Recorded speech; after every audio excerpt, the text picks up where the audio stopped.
Hi అండి, శ్రీనివాసం నుంచి నేను పార్థని. తెల్లవారుగట్ల లేచి చూడగానే అసలు బాల్కనీలోకి వస్తే ఏమీ కనిపించలేదు. ఎదురుగా బిల్డింగ్స్ కూడా కనిపించలేదు, రోడ్డు కనిపించలేదు. అంటే దట్టమైన పొగమంచుతో అది ఉంది. చలికాలంలో ఒక పొగమంచు ఎందుకు ఏర్పడుతుంది? చలికాలం వచ్చిందంటే చలితో పాటు పొగమంచు సమస్య కూడా పెరుగుతుంది కదా. ముఖ్యంగా మనకు తెలిసి ఈ మధ్య ఢిల్లీలో ఈ సమస్య ఎక్కువ ఉంది. పొగమంచుతో పాటు కాలుష్య సమస్య కూడా ఎక్కువగా ఉంది. అసలు ఈ పొగమంచు అంటే ఏంటి, ఎందుకు ఏర్పడుతుంది అన్నది ఈ వీడియోలో నాకు తెలిసినంత మటుకు కొంచెం వివరంగా తెలుసుకుందాం. అసలు ఏమీ కనిపించట్లేదు చూడండి.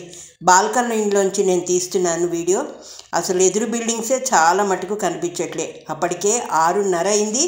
అయినా కూడా అద్దాల మీద, కారు అద్దాల మీద, గడ్డి మీద అలా మంచు బిందువులు అయితే ఏర్పడి ఉన్నట్టు అసలు చూడండి ఎలా ఉందో బాల్కనీలోంచి చూస్తుంటే.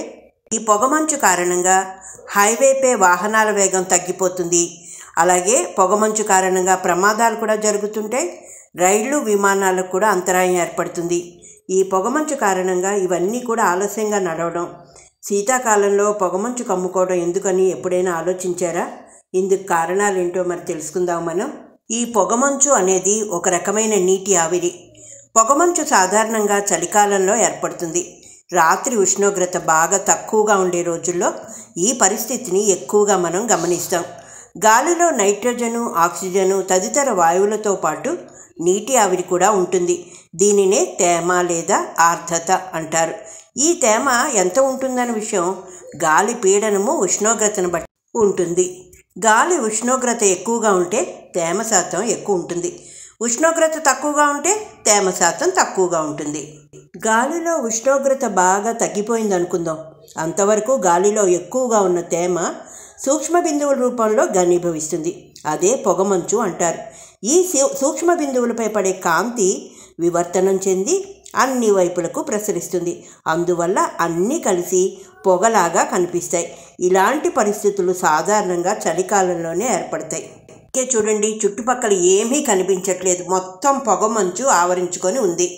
భూమి నుంచి వేడి విడుదల కావడం వల్ల చలికాలంలో రాత్రి వేళలో భూమి ఎక్కువగా వేడిని విడుదల చేస్తుంది.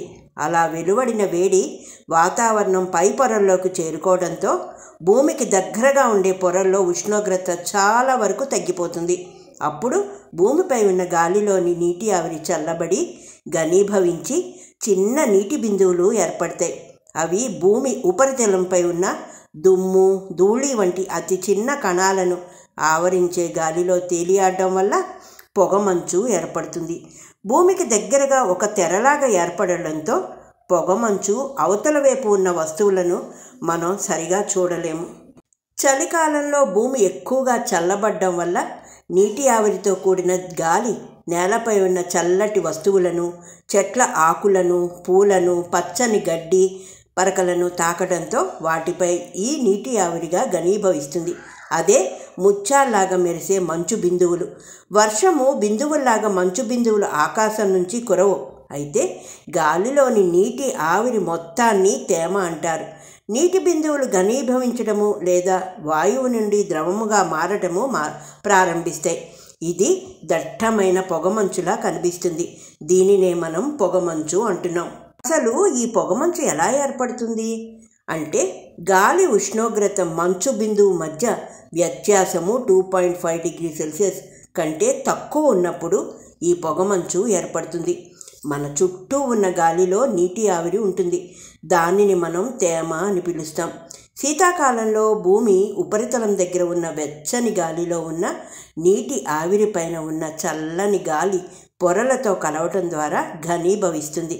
ఈ ప్రక్రియను సంక్షేపణము అంటారు. చుట్టుపక్కల చల్లటి గాలి తాకినప్పుడు దాని రూపమే పొగ మేఘంలాగా మారిపోతుంది.